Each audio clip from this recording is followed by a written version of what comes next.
Alrighty guys, this week we're going to install the preliminary Aerospace Components Paraglide Shifter on the Full Metal Goat. I'm going to show you guys how we created this T-mounting system for the bracket here, and we're also going to install the brackets on the Paraglide. Hey guys, welcome to the Houston Philly YouTube channel.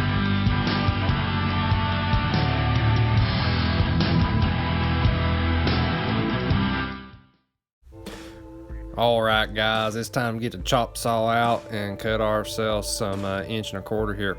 So we're going to sand this thing down, get our edges all rounded off here so we can do some real nice TIG welding on these bad boys. So first up, we're going to do some notching here. Get our pieces pre-notched before we start tacking everything up. That way when we get everything kind of tacked up, we can go ahead and slap it in the car and rock and roll here.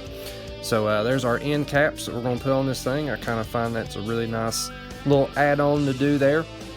If you notice, my fingers are kind of turning that main brace there of the, I guess you could say, the top part of the T mount. And what I done was I put it inside of another piece of tube, and I found for like round parts like this, you can just put it inside another piece of tube, start spinning it, and you can put a real nice, clean, even weld if you don't have like a rotary table to spin this thing, or some people put it inside of a drill and spin round parts so they can get a real nice clean weld on the end there. But we're going to start tacking this bad boy up. We're definitely using our good old-fashioned Lincoln TIG welder here, and you cannot forget to put a relief hole in a piece of tubing that is completely welded up on both ends. If you don't do it, you'll find out when you start welding on it, you'll start having spots that'll blow out on you. So don't forget to make sure you put yourself a relief hole there in your tubing there.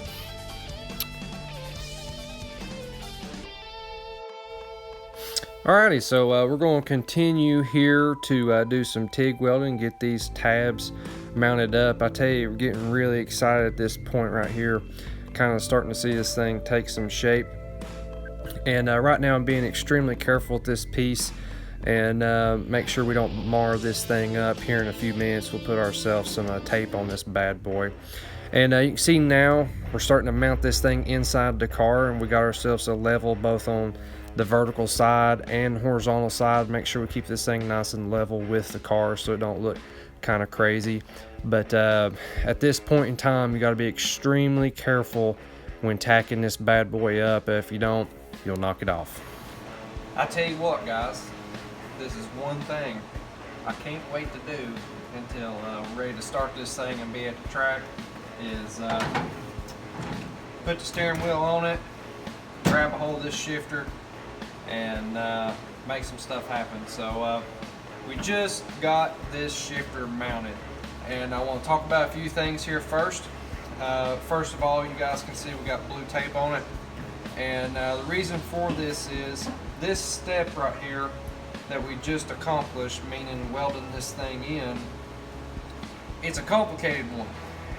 If you're not careful and you drop this shifter, or you drop your powder coated part, or your new billet part, you might get a little bit frustrated.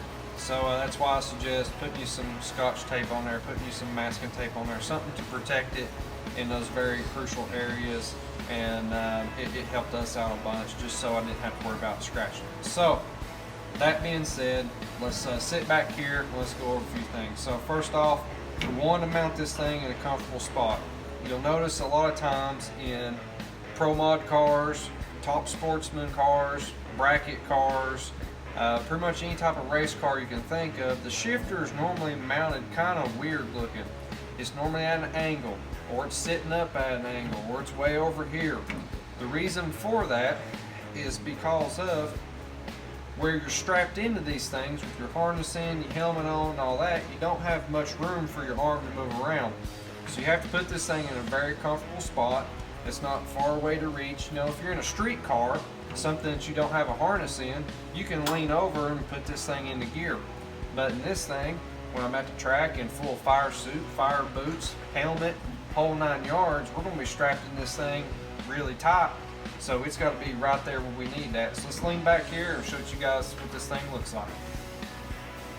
All right, so we got our foot on the brake, hands on the pedal. I feel good where I'm at. It's in park right now. I can pull this thing through the gears. Boom, right there, we're in first gear. Bump it right on into second. If we want to put it in neutral, very easy to get to. Now, this is the trick right here. If I want to go into reverse, most race shifters, most of them, you gotta reach over with your second hand to push a lever up here.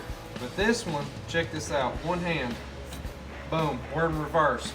Now if we want to go into park, grab a hold of it, just like that, we're in the park. And boys, that's it, right there, it's that simple. But I gotta give it to Aerospace Components. They have built themselves an awesome shifter. I cannot wait to use this thing at the track. The install on this thing was very simple, very straightforward. They give us some very, very strong mounting points. Very, very easy to use.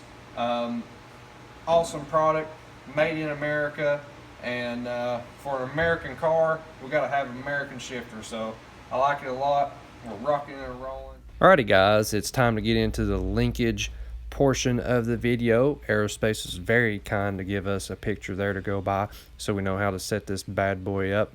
I also wanted to show a little quick clip of the cover taken off of the shifter here so you can see how to tighten up the heim joint there on the shifter lever for your cable.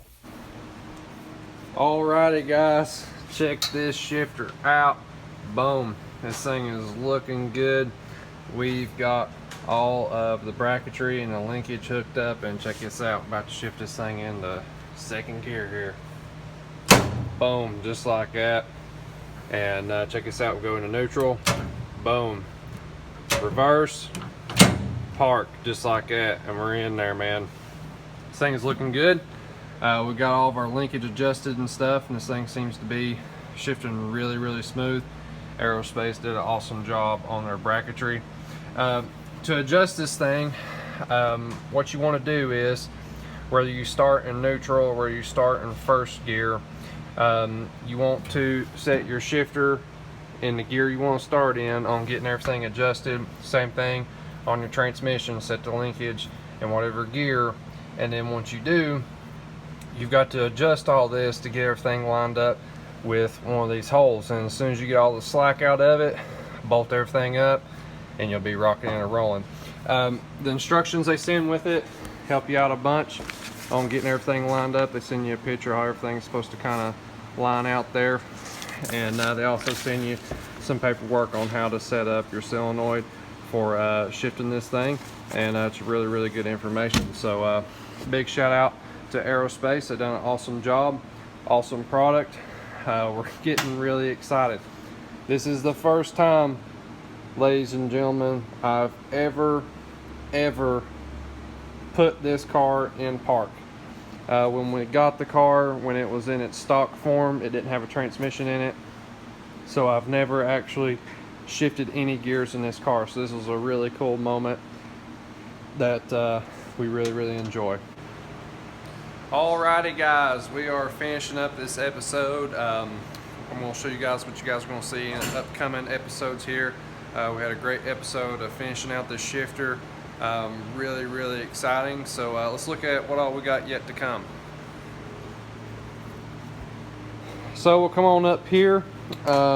We've got our firewall marked up here, and it's time to make some kind of some recessed panels so we can have clearance for our fittings to get fluid out of the motor. So that's kind of our next project. Kind of got some sheet metal work coming up, and Mr. Jesse's been helping us out a ton. Goes to show you, if you get a big motor, no matter what, you still got to build the car around the motor. This is true. This is so true. Big motor probs. As soon as you go with the big motor, you got to really build the car around the motor. It's crazy sometimes, and sometimes you even still run into issues like this. But it's not that big a deal. We'll cut it up, make us a plate there, and we'll be rocking and rolling. But I hope you guys enjoyed this episode. Be sure to like, share, and subscribe. And don't forget to pick up a Houston Kilby Full Metal Goat t-shirt on our website, kilbymotorsports.com. Thank you guys so much for watching our video. Be sure to check out our new website, kilbymotorsports.com, for all your high performance needs. If you like this video, be sure to smash that subscribe button. It helps us out a ton. Till next time, you guys have a good one.